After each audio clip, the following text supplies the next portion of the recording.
दोस्तों आज हम बात करने वाले हैं सुजलॉन एनर्जी के बारे में। और जैसा कि आप लोग देख पा रहे हो दोस्तों कि आज के ट्रेडिंग सेशन में सुजलॉन एनर्जी हमें 9 रुपया 10 पैसे में क्लोजिंग होता हुआ दिखाई दे रहा है। अगर आप इसके प्रीवियस क्लोजिंग को देखोगे दोस्तों तो प्रीवियस क्लोजिंग इसका 9 रुपया 15 पैसे का हुआ करता था और आज के ट्रेडिंग सेशन में ऑलमोस्ट सुजलॉन एनर्जी अपने प्रीवियस क्लोजिंग के इर्द गिर्द ही हमें क्लोज होता हुआ दिखाई दिया है। अब नो डाउट दोस्तों सुजलॉन एनर्जी के क्वार्टरली रिजल्ट बहुत ही हमें अच्छा दिखाई दिया है। सुजलॉन एनर्जी ने क्वार्टर 3 में एक बहुत ही बेहतरीन प्रदर्शन भी किया है। अपने इन्वेस्टर्स को एक अच्छा खासा क्वार्टर 3 का भी रिजल्ट सुजलॉन एनर्जी हमें देता हुआ दिखाई दिया है। लेकिन इस अच्छे क्वार्टरली रिजल्ट को पेश करने के बावजूद भी सुजलॉन एनर्जी में हमें कोई भी तेजी बनते हुए नहीं दिखाई दे रही है। एक ही प्राइस रेंज में हमें सुजलॉन एनर्जी देखा जाए तो कंसोलिडेट करता हुआ दिखाई दिया है। फ्राइडे के ट्रेडिंग सेशन में सुजलॉन एनर्जी में 5% की एक तेजी बनते हुए दिखाई दी, लेकिन डे एंड में वो तेजी हमें सस्टेन करता हुआ नहीं दिखाई दिया। अल्टीमेटली सुजलॉन एनर्जी में हमें गिरावट होते हुए दिखाई दी डे एंड तक, और यही प्राइस रेंज के बीच में हमें फ्राइडे के दिन भी सुजलॉन एनर्जी क्लोज होता हुआ दिखाई दिया, जिस प्राइस रेंज में अभी के समय में सुजलॉन एनर्जी हमें ट्रेड करता हुआ दिखाई दे रहा है। तो क्या आने वाले समय में सुजलॉन एनर्जी में क्या हमें तेजी बनते हुए दिखाई दे सकती है या नहीं?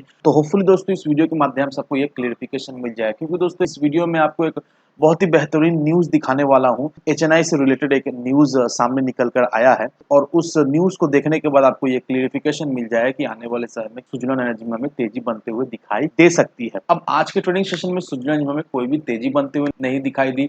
अब फर्स्ट ऑफ ऑल दोस्तों मार्केट भी बहुत ज्यादा वीक हमें दिखाई दे रहा है। मार्केट में हमें कोई भी तेजी बनते हुए नहीं दिखाई दे रही है। निफ्टी एनर्जी इंडेक्स को भी अगर देखोगे दोस्तों तो ऑलमोस्ट 0.50% के करीब हमें गिरावट होते हुए दिखाई दी निफ्टी एनर्जी इंडेक्स में।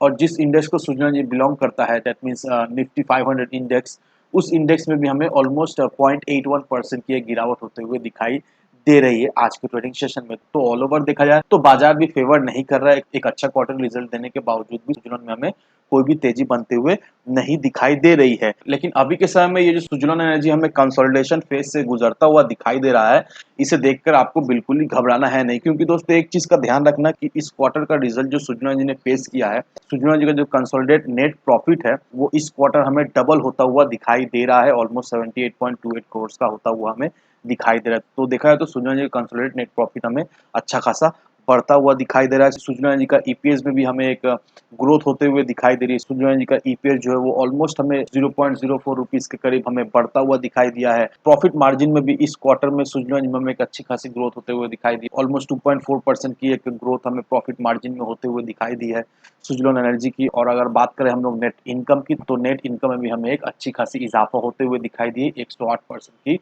ग्रोथ हमें इस क्वार्टर में होते हुए दिखाई दे रही है सुजलॉन एनर्जी के नेट इनकम में। तो ऑल ओवर देखा है तो सुजलॉन एनर्जी का फाइनेंशियल में हमें एक अच्छी खासी ग्रोथ होते हुए दिखाई दे रही है। साथ ही साथ अगर एक्सपर्ट्स की माने यहाँ पर देखो दोस्तों आईआईएफएल के जो हेड है अनुज गुप्ता, उनका क्या कहना है? उनका यही कहना है कि सुजलॉन का स्टॉक जो है वो अगर हम लोग टेक्निकल चार्ट में देखें तो वो अभी हमें पॉजिटिव दिखाई दे रहा है। अभी के समय में सुजलॉन एनर्जी में हमें साइड ट्रेंड चलता हुआ दिखाई दे रहा है। और साथ ही साथ सुजलॉन एनर्जी का जो रेजिस्टेंस लेवल है वो हमें 10 रुपए का दिखाई दे रहा है। और जैसे ही ये सुजलॉन एनर्जी इस रेजिस्टेंस लेवल को तोड़ेगा सीधा सीधा सुजलॉन एनर्जी का स्टॉक हमें 13 से 15 रुपए के लेवल में जाता हुआ दिखाई देगा। तो ऐसा एक्सपर्ट्स का मानना है और उनकी माने तो सुजलॉन एनर्जी देखा है तो अभी जो साइडवेज में हमें चलता हुआ दिखाई दे रहा है ये एक पॉजिटिव संकेत है। अब दोस्तों चलिए चलते सबसे इंपॉर्टेंट न्यूज की तरफ। तो यहाँ पर देखो सुजलॉन एनर्जी, अदानी पोर्ट और भारती एयरटेल ये उन टॉप स्टॉक में है जिनमें HNIs that mean high net worth individual ने अपना स्टेक जो है वो रेस किया है दिसंबर के क्वार्टर में। अब एचएनआईज ने ऑलमोस्ट 808 स्टॉक में अपना इन्वेस्टमेंट, अपना स्टेक हमें इंक्रीज करते हुए दिखाई दिए हैं इस क्वार्टर में। अब अगर आप यहाँ पर इस इमेज को देखोगे दोस्तों तो यहाँ पर सारा